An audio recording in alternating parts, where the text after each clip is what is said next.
The smell of Grandma Chen's secret sauce still lingered in the air of Golden Dragon's flagship restaurant, even at midnight when I was supposed to be mopping the floors. But instead of cleaning, I stood in my cousin Michael's office, photographing documents he thought were safely hidden in his secret wall safe. My name is Sarah Chen, and until 6 months ago, I was the executive chef and heir apparent to Golden Dragon Restaurants, the chain my grandmother built from a single food cart into a 30-location empire. Now, thanks to my cousin's machinations, I was officially head of cleaning services, a fancy title for janitor. The health inspector's coming tomorrow. Michael had sneered earlier that day, tossing me a new mop. Make sure everything sparkles. Wouldn't want to disappoint the family, would we? I accepted the mop with a quiet smile, thinking about the evidence I'd been gathering during my late-night cleaning sessions. 6 months of documentation, showing how Michael and his allies on the board had been cutting corners, compromising food safety, and cooking the books along with the food. Grandma would have been horrified. Remember Sarah, she told me on her deathbed a year ago, the secret to success isn't just in the sauce. It's in the standards. Never compromise on quality. Never cut corners on safety. But Michael had other ideas. The moment Grandma's will was read, leaving me in charge of operations while he handled the business side, he'd started his campaign to push me out. First came the anonymous complaints about my management style, then the mysterious food cost overruns that somehow only happened in kitchens I directly supervised. Finally, the board meeting where Michael presented carefully doctored evidence showing I'd been mismanaging resources and endangering the brand's reputation. It's for the best, he'd said, not even trying to hide his smirk as the board voted to remove me from operations. You can still contribute to the family business, just in a different capacity. What Michael didn't know was that I'd seen this coming months before Grandma died. I'd watched him in board meetings, noticed how he steered conversations, built alliances. More importantly, I'd seen the small changes he'd been making in our supply chain. Cheaper ingredients, relaxed safety protocols, questionable vendors. So when he demoted me to janitor, thinking he was humiliating me, he actually gave me exactly what I needed. Unrestricted access to every office, every computer, every hidden file cabinet in the company. The night cleaning staff is so invisible, my friend Lisa from the health department had said when I called her after my demotion. Nobody thinks twice about what they might see or hear. She was right. In 6 months of night shifts, I discovered more than Michael ever suspected. Hidden financial records showing systematic theft from employee pension funds.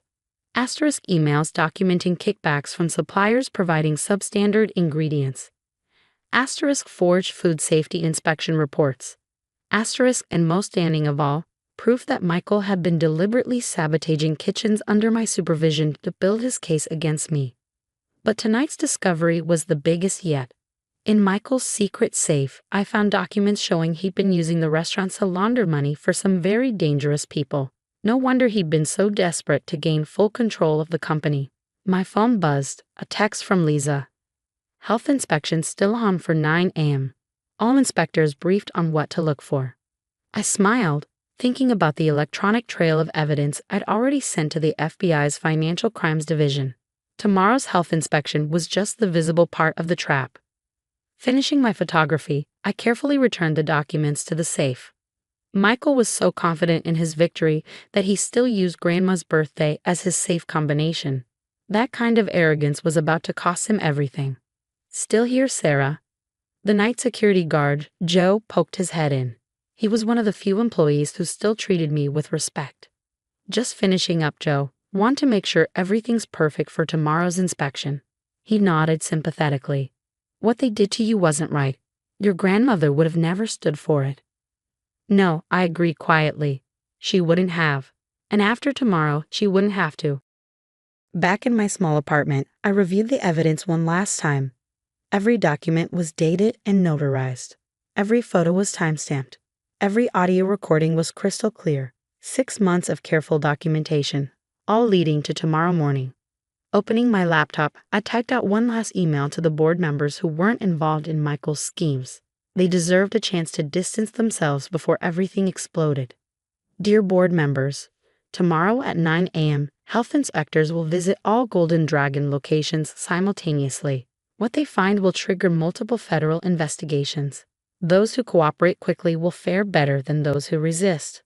Remember what Grandma always said: the secret is in the standards. Regards, Sarah Chen, Executive Chef in Exile. I added links to copies of key documents and scheduled the email to send at 8:55 a.m.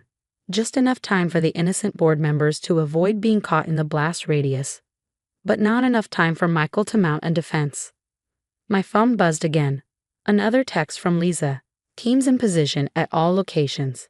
Evidence packages distributed. Everyone knows their role. Perfect, I replied. See you tomorrow. Lying in bed, I thought about Grandma's legacy. She'd built Golden Dragon on a foundation of quality, integrity, and respect for tradition. Michael had tried to destroy that legacy for quick profits.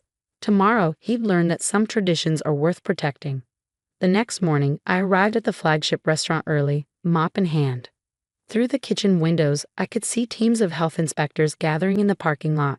Everything better be spotless, Michael called as he swept past me into his office. We can't afford any violations right now. Don't worry, I said softly. Everything's about to come clean. Right on schedule, at 8:55 a.m., my email went out to the board. At 8:57, I heard Michael's enraged scream from his office as his phone started buzzing with panicked responses. At 8:59, he burst out of his office, face purple with rage. What did you do? I leaned calmly on my mop. Just maintaining standards, cousin. Like Grandma taught us. The health inspectors walked through the door at exactly 9 a.m. Behind them came FBI agents with search warrants and forensic accountants with subpoenas. Michael lunged for his office, probably hoping to reach the safe, but it was too late. I'd already changed the combination last night after taking my final photos. Michael Chen. One of the FBI agents stepped forward. We have some questions about your financial records. Simultaneous raids at all 30 restaurants, she confirmed. Your cousin's associates are all being brought in for questioning. The board members who received your warning email are already cooperating. Through the office window, I could see reporters gathering outside. The fall of Golden Dragon would be big news, a beloved family restaurant chain brought down by corruption and greed. But I had other plans. My phone buzzed with a message from the emergency board meeting being held downtown. Vote complete. Michael and associates removed. You're reinstated as executive chef and CEO. Effective immediately. Ms. Chen. Lisa appeared with her final inspection report. You'll want to see this. The report detailed every violation Michael had instituted: substandard ingredients, compromised food safety protocols, missing safety equipment. But it also noted something else. In the small test kitchen I'd been secretly maintaining after hours, everything met or exceeded standards. You never stopped cooking, did you? Lisa asked softly. I watched as they led him away in handcuffs, still screaming about betrayal and family loyalty. The same loyalty he'd forgotten when he'd thrown me out of my rightful place in the company. Ms. Chen. Lisa approached with her clipboard, ready to show us around. I hung up my janitor's uniform and pulled out the chef's coat I brought with me. The one with executive chef, embroidered over the heart, the position that was rightfully mine. Let's start in the kitchen, I said. There's quite a mess to clean up. The next 24 hours at Golden Dragon were chaos. But the organized kind, the sort that happens in a well-run kitchen during dinner rush. FBI agents combed through offices while health inspectors examined every corner of the restaurant.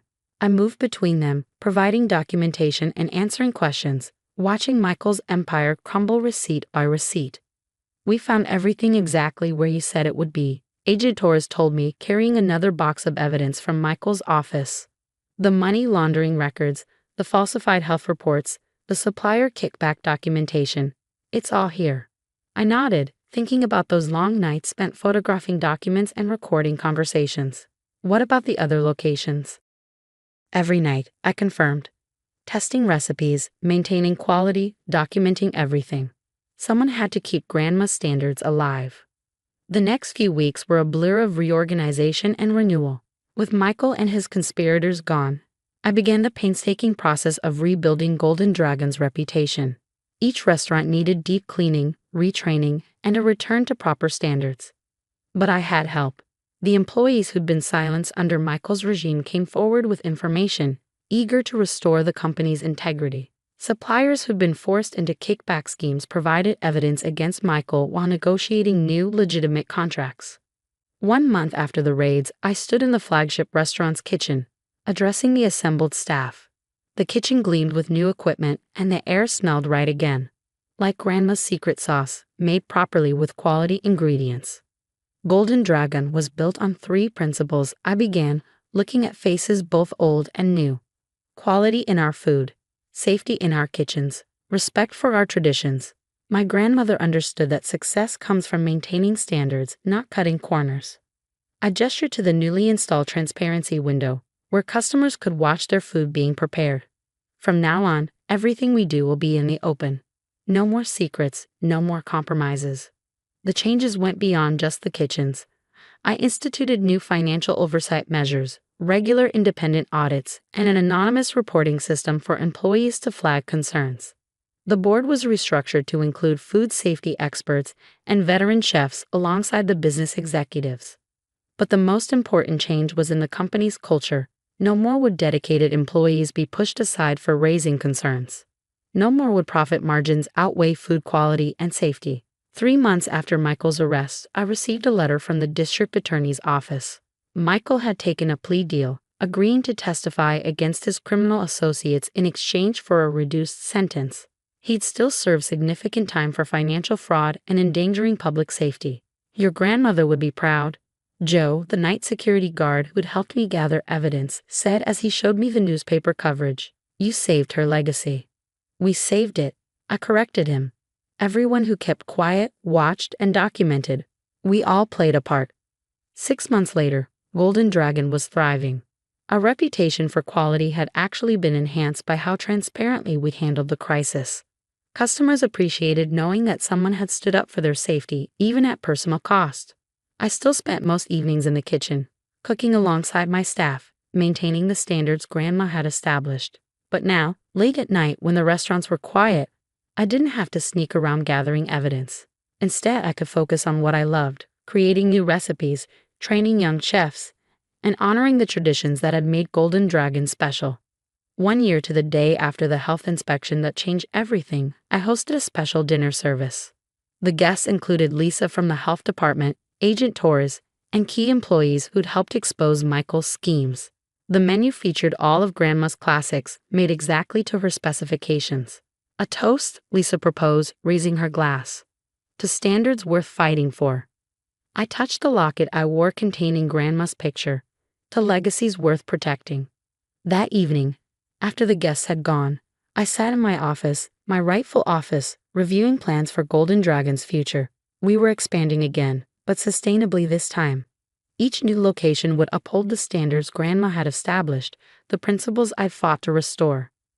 My phone buzzed with a news alert. Michael's sentence had been finalized. 15 years for financial crimes with additional time for the food safety violations. His co-conspirators had received similar sentences. I felt no satisfaction at their punishment, only sadness for what their greed had nearly destroyed. But I also felt pride in what we'd rebuilt from the ashes of their schemes.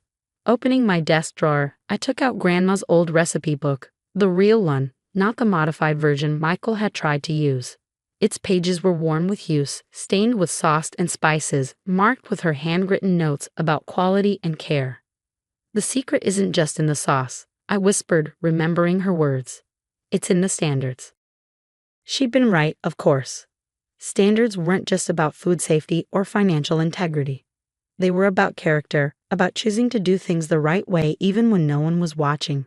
Or in my case, especially when people thought no one was watching. The next morning, as I prepared for another day of leading Golden Dragon forward, I passed the spot where I used to stand with my mop, gathering evidence. The janitor's closet was still there, but it was just a closet now. No more hidden files, no more secret documentation sessions. Instead, transparency windows showed happy customers watching their food being prepared. Digital displays tracked food safety metrics in real time. The kitchen hummed with the sound of quality ingredients being prepared with care and respect. Michael had thought giving me a mop was a punishment, a way to humiliate me into leaving. Instead, he'd given me the perfect vantage point to expose his crimes and protect Grandma's legacy. He'd forgotten the most important lesson she taught us. True power isn't in titles or corner offices, it's in maintaining standards, no matter what position you hold. Now, as I tied on my chef's apron and prepared to start another day, I smiled at the framed motto we'd hung in every Golden Dragon kitchen. Quality is not a compromise. Standards are not suggestions. Tradition is not for sale. Grandma's legacy lived on, stronger than ever, proof that sometimes the best revenge isn't about destroying your enemies.